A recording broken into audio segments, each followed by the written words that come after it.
US दौरे पर लोकसभा में नेता प्रतिपक्ष राहुल गांधी ने एक बार फिर केंद्रीय चुनाव आयोग की कार्यप्रणाली पर सवाल उठाते हुए केंद्रीय चुनाव आयोग के कामकाज को पक्षपातपूर्ण कर दिया है। राहुल गांधी ने चुनाव आयोग पर सवाल उठाए तो बीजेपी नेता ने राहुल के आरोपों का जवाब देते हुए राहुल गांधी के लिए देशद्रोही जैसे शब्द का इस्तेमाल भी कर दिया। राहुल गांधी के बयान का जवाब देते हुए बीजेपी नेता संबित पात्रा ने कहा कि राहुल गांधी पहले भी ऐसा करते रहे हैं, एक बार फिर वही किया है और हर बार राहुल अपने बयानों से भारत का अपमान करते हैं। जो लोग जमानत पर बाहर हैं और उनको लगता है कि विदेश की धरती पर जाकर देश को बदनाम करेंगे तो यह उनका भ्रम है। संबित पात्रा ने कहा कि राहुल गांधी विदेश धरती पर जाकर भारत की महान संस्कृति को बदनाम कर रहे हैं।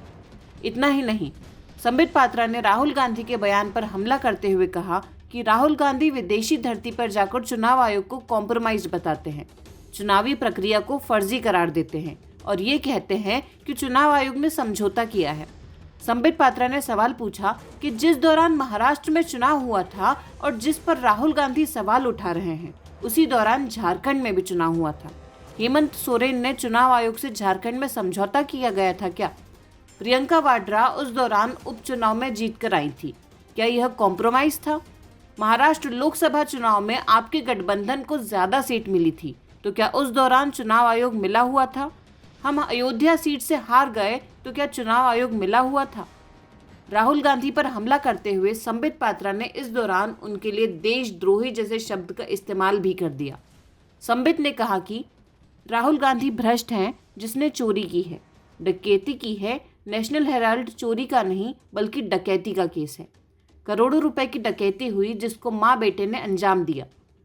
जिस थाली में खाते हैं उसी थाली में छेद करेंगे तो आप देशद्रोही कहलाएंगे।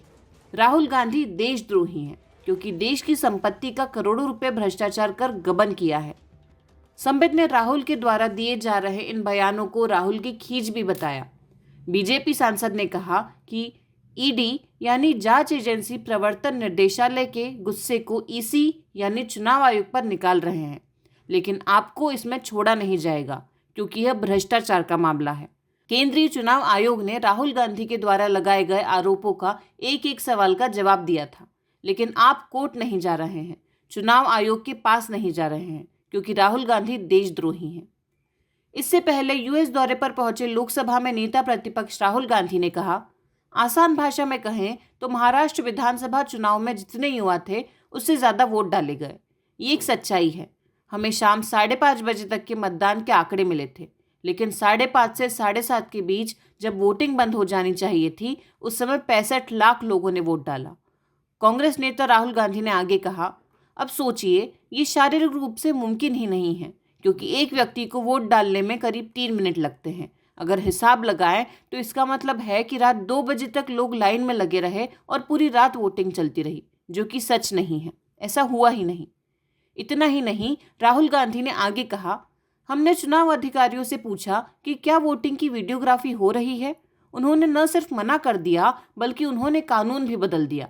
अब आप वोटिंग की वीडियोग्राफी की मांग भी नहीं कर सकते। राहुल गांधी ने कहा, हमारे लिए यह साफ था कि चुनाव आयोग ने अपनी निष्पक्षता से समझौता कर लिया है।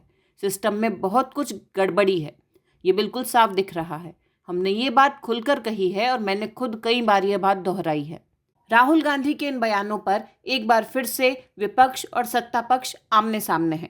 विपक्ष के नेता जहां राहुल गांधी का समर्थन करते हुए कह रहे हैं कि राहुल गांधी ने कुछ भी गलत नहीं कहा क्योंकि चुनावी प्रक्रिया सवालों के घेरे में है, तो वहीं सत्ता पक्ष से जुड़े हुए नेताओं का कहना है कि राहुल गांधी हर बार विदेश में जाकर देश को बदनाम करने की कोशिश करते रहते हैं और यह सब जॉर्ज सोरोस के कहने पर होता रहता है।